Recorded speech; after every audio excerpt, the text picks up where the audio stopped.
Israel অপেক্ষাকৃত দুর্বল দেশগুলোকে আক্রমণ করে তাদের অবস্থান নাস্তানাবুদ করে ছেড়েছে, কিন্তু একমাত্র ইরানে হামলা চালিয়ে খুব একটা সুবিধা করতে পারেনি দেশটি। তেহরানে হামলার পর তারা টের পেয়েছে কত ধানে কত চাল। আয়াতুল্লাহ খামেনির দেশ ইসরায়েলকে এক বিন্দুও ছাড় দেয়নি। এতে নড়েচড়ে বসেন ইসরায়েলের প্রধানমন্ত্রী বেনিয়ামিন নেতানিয়াহু। এক পর্যায়ে বাধ্য হয়ে ইসরায়েল তাদের প্রধান মিত্র যুক্তরাষ্ট্রের কাছে সাহায্য চায় এবং যুক্তরাষ্ট্র এই যুদ্ধে সরাসরি জড়িয়ে পড়ে। এরপর ইরানের সঙ্গে যুদ্ধবিরতিতেও বাধ্য হয় তারা। এরপর ইরানের পররাষ্ট্রমন্ত্রী আব্বাস আরাকচি ইসরায়েলের শাসকদের উপহাস করে বলেন, ইরানের ক্ষেপণাস্ত্রের আঘাতে নিশ্চিহ্ন হয়ে যাওয়া থেকে বাঁচতে ইসরায়েলকে তাদের আব্বা যুক্তরাষ্ট্রের কাছে ছুটে যাওয়া ছাড়া আর কোনো উপায় ছিল না। 12 দিনের ভয়াবহ এই সংঘাতে কোমর ভেঙে গেছে ইসরায়েলের অর্থনীতির। যুদ্ধের শুরুতে ক্ষয়ক্ষতি স্বীকার না করলেও এবার একে একে বেরিয়ে আসছে থলের বিড়াল। ইরানের সঙ্গে পাঙ্গা নিয়ে দেশটি কয়েক বিলিয়ন শেকেলের ক্ষতির মুখে পড়েছে।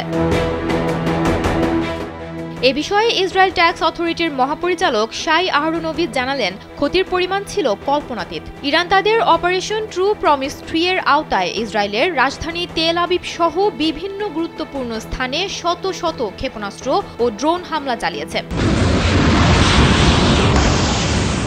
যদিও ইসরায়েলের প্রতিরক্ষা বাহিনী কিছু ক্ষেপণাস্ত্র প্রতিহত করতে সক্ষম হয়েছিল, তবে একাধিক ভবন ধ্বংস এবং বেশ কিছু সামরিক স্থাপনা ক্ষতিগ্রস্ত হয়। সবচেয়ে চাঞ্চল্যকর দাবিটি ছিল ইরানের পক্ষ থেকে তারা ইসরায়েলের 2টি অত্যাধুনিক F-35 যুদ্ধবিমান ভূপাতিত করেছে।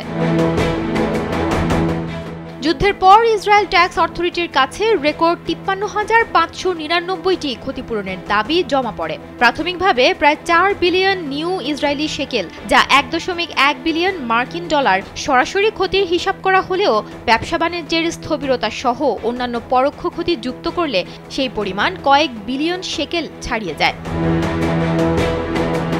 এ যুদ্ধে ইসরায়েলের সামরিক ক্ষতির পাশাপাশি তাদের গোয়েন্দা সংস্থা মোসাদের দুর্বলতাও প্রকাশ পেয়েছে। ইরানের নিরাপত্তা বাহিনী তাদের গোপন অভিযানে মোসাদের 2 সদস্যকে আটক করে। শুধুমাত্র তাই নয়, তাদের কাছ থেকে 200 কেজি বিস্ফোরক এবং 23টি ড্রোন উদ্ধার করা হয়।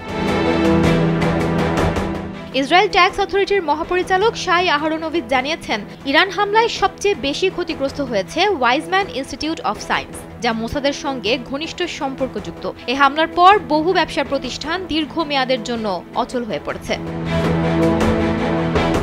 সুমনা মোস্তফা, কালবেলা।